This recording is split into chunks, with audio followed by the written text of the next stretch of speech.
Saudi আরবে যারা নতুন আসতেছেন, একেবারেই নতুন, আজকের ভিডিওটা তাদের জন্য। এবং কি যে যে দেশ থেকে আমার এই ভিডিও দেখতেছেন একটু শেয়ার করে দিবেন। আপনার আত্মীয় সৌদি আরবে আসতেছে, আপনার আত্মীয়র একটু উপকারে আসবে। সৌদি আরবের এয়ারপোর্টে আসার সাথে সাথে একজন প্রবাসীর সর্বপ্রথম প্রয়োজন হয় একটা সিম কার্ডের, একটা মোবাইলের সিমের অতি জরুরি হয়ে পড়ে। তো এইখানেই এই নতুন প্রবাসী ভাইয়েরা এই ভুলগুলো করে থাকে। ভুলগুলো কেমন?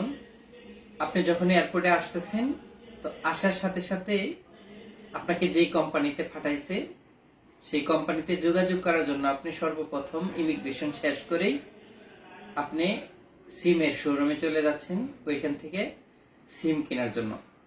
তো পাসপোর্ট দিয়ে কিন্তু অনেক প্রবাসীরাই এই সিমগুলো কিনে থাকে। তো আমি বলতেছি না যে আপনি এয়ারপোর্ট থেকে পাসপোর্ট দিয়ে সিম কিনবেন না। আপনি পাসপোর্ট দিয়ে সিম কিনেন, তাতে কোনো সমস্যা নাই, কিন্তু আপনার যে ভুলটা হবে, এই যে পাসপোর্ট দিয়ে যে সিম কেনার পরে কোম্পানি যখন আপনার কাছে নাম্বার চাইবে, মোবাইল নাম্বার, কারণ আপনার এই দেশের যে বিভিন্ন প্ল্যাটফর্ম আছে, এখানে অ্যাপস গুলো যখন খুলে দিবে, আপনার ব্যাংক কার্ড যখন বানিয়ে দিবে, তখন কিন্তু মোবাইল নাম্বার প্রয়োজন হয়।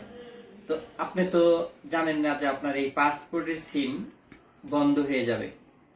এটা যে কোনো কোম্পানি, আপনি জেন কোম্পানির মোবাইল, এসটিসি, ফ্রেন্ডি, ভার্জিন, যে কোম্পানির কিনে থাকেন না কেন, এই পাসপোর্টের সিম এক সময় গিয়ে বন্ধ হয়ে যায়। হয় অনেকের 2 মাস পরে হয়, 2 বছর পরে হয়, তবে এটা বন্ধ হয়ে যায়।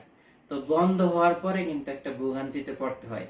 কারণ আপনি বিভিন্ন জায়গায়, বিশেষ করে যে অ্যাপসার আছে সৌদি আরবের যে একটা প্ল্যাটফর্ম, তো এখানে যদি আপনি এই সিম নাম্বারটা দেন, তো পরবর্তীতে কিন্তু আপনার বিশেষ দরকারি হয়ে যায়। যদি বন্ধ হয়ে যায়, আপনার দৌড়াদৌড়ি করতে হবে অনেক জায়গায়। কাজেই এই সৌদি আরবে আসার পর আপনি যেখানে যোগাযোগ করবেন, এয়ারপোর্টে দেখবেন অসংখ্য বাংলাদেশি ভাইয়েরা কাজ করতেছে। উনাদের মাধ্যমে অথবা যে কোনো দেশের লোকের মাধ্যমে যে নাম্বারটা আপনাকে দিয়ে দিছে, ওই নাম্বারে ওনাদেরকে একটু বলবেন যোগাযোগ করে দেওয়ার জন্য।